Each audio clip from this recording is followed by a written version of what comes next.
ഒരിക്കലൊരു ഹസ്ബൻഡും അയാളുടെ ഭാര്യയും ഒരു ട്രിപ്പിന് പോയി. ബസ്സിൽ യാത്ര ചെയ്യവേ ചുറ്റിനും മലകളുള്ള ഒരു വഴിയിൽ എത്തിക്കഴിഞ്ഞപ്പോൾ അതിൻ്റെ മനോഹാരിത ആസ്വദിക്കാനായിട്ട് അവിടെ ഇറങ്ങണമെന്ന് തോന്നി. അങ്ങനെ അവർ ബസ്സിൽ നിന്നും ഇറങ്ങി. ബസ് അധികം മുന്നോട്ട് പോകുന്നതിന് മുമ്പ് തന്നെ ഒരു വലിയ പാറക്കല്ല് ബസ്സിൻ്റെ മുകളിലേക്ക് വന്ന് വീണു. എല്ലാവരും മരണപ്പെട്ടു. ആ അപകടം നേരിൽ കണ്ട ആളുകൾ അവരോട് പറഞ്ഞു, നിങ്ങൾ എത്ര ഭാഗ്യവാന്മാരാണ്, ഇല്ലായിരുന്നെങ്കിൽ നിങ്ങളും മരണപ്പെട്ടു പോകുമായിരുന്നില്ലേ. എന്നാൽ ദമ്പതികൾ അതിനൊരു മറുപടി നൽകി, അങ്ങനെയല്ല, ഞങ്ങൾ ആ ബസ്സിൽ തന്നെ ഉണ്ടാകണമായിരുന്നു. ഇത്രയും വലിയൊരു അപകടത്തിൽ നിന്ന് രക്ഷപ്പെട്ടിട്ടും എന്തുകൊണ്ടാണ് ഇവരിങ്ങനെ ആലോചിക്കുന്നത് എന്ന് അവിടെ നിന്നവരെല്ലാം അത്ഭുതപ്പെട്ടു പോയി. അവർ എന്തുകൊണ്ടായിരിക്കും അങ്ങനെ ഒരു മറുപടി നൽകിയതെന്ന് നിങ്ങൾക്ക് ചിന്തിക്കാമോ?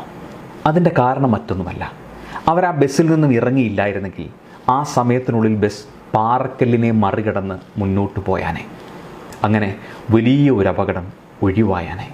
ഞങ്ങൾ ഇറങ്ങിയതാണ് ഏറ്റവും വലിയ അപകടത്തിന് കാരണമായത്. ഈ ദമ്പതികളുടെ സ്ഥാനത്ത് നിങ്ങളായിരുന്നെങ്കിൽ എന്ത് ചിന്തിച്ചിട്ടുണ്ടാവും? ഭൂരിഭാഗം ആളുകളും ഞങ്ങൾ രക്ഷപ്പെട്ടല്ലോ എന്നേ ചിന്തിക്കൂ. കാരണം മനുഷ്യൻ എപ്പോഴും അവർക്ക് തന്നെ പ്രയോറിറ്റി നൽകുന്നവരാണ്. എന്നാൽ ഈ കഥ നമ്മളോട് പറയുന്നത് എന്താണെന്നറിയോ?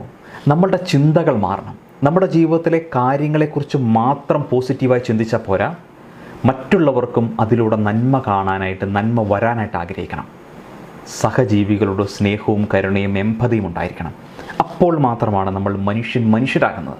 അല്ലാത്തവർ സ്വാർത്ഥരായ മൃഗങ്ങൾ മാത്രമാണ്. Have a great day. By.